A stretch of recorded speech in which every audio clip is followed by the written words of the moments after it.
Good morning guys. Dito na naman tayo para maggawa na naman tayo ng videos natin guys. Ulit tayo ngayon magwe-welding. Welding tayo guys.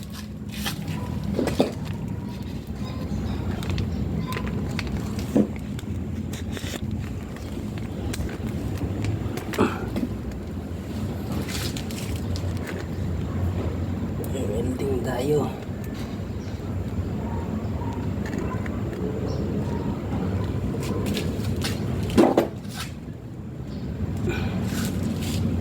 Yan guys, makikita nyo yung pintuan dun sa dulo. Yan yung ginawa kong sliding.